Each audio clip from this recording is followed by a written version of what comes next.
তখন সালটা ছিল 1955। কোরিয়ার গ্রামের মানুষগুলো ছিল কুসংস্কার আর অদ্ভুত চিন্তা ভাবনায় বিশ্বাসী, এবং তারা এতটাই অসচ্ছল এবং অলস প্রকৃতির ছিল যে কাজকর্ম করার চেয়ে নিজের রক্ত বিক্রি করে টাকা উপার্জন করাকে সহজ মনে করত। ঠিক এমনই অদ্ভুত এবং কুসংস্কারে ভরা এক গ্রামে বসবাস করত সান নামের এই এতিম ছেলেটি। তার পরিবারে একমাত্র বেঁচে রয়েছে তার এই চাচা। তার বাবা মা সহ বাকি সবাই মারা গিয়েছিল 2 বছর আগে ঘটে যাওয়া সাউথ কোরিয়া বনাম নর্থ কোরিয়ার যুদ্ধে। তাদের গ্রামটা খুবই অনুন্নত এবং যুদ্ধে ক্ষতিগ্রস্ত হওয়াতে পর্যাপ্ত পরিমাণ কর্মসংস্থান ছিল না। তাই সান ফ্যাক্টরিতে কিংবা তার চাচার সাথে তরমুজ খেতে যখন যেই কাজ পায় সেটাই করে। পেট ভরে দুবেলা খাওয়াটা ছিল তার কাছে বিলাসিতা।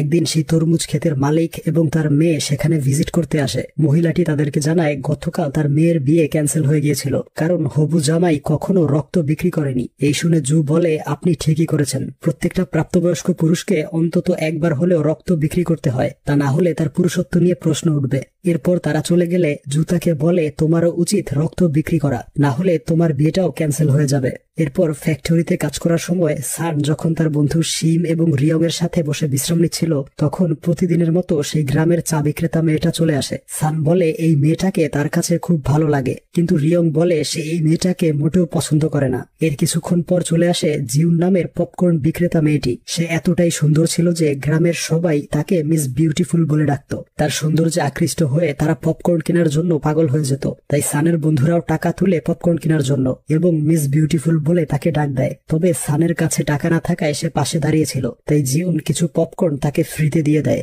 এই দেখে সবাই বলে জিউন তাকে পছন্দ করেছে, আর জিউনকে দেখে তার মুখ লজ্জায় লাল হয়ে গিয়েছিল। তাদের দুজনের জুটি খুব সুন্দর মানাবে, কিন্তু দুঃখের বিষয় হলো সোয়ং নামের ধনী দুশ্চরিত্র লোকটা হচ্ছে জিউনের বয়ফ্রেন্ড। সুন্দরী মেয়েদের পটিয়ে অসৎ কাজকর্ম করাই তার প্রধান লক্ষ্য। এরপর রাতের বেলা তার বন্ধুরা আবারও বলে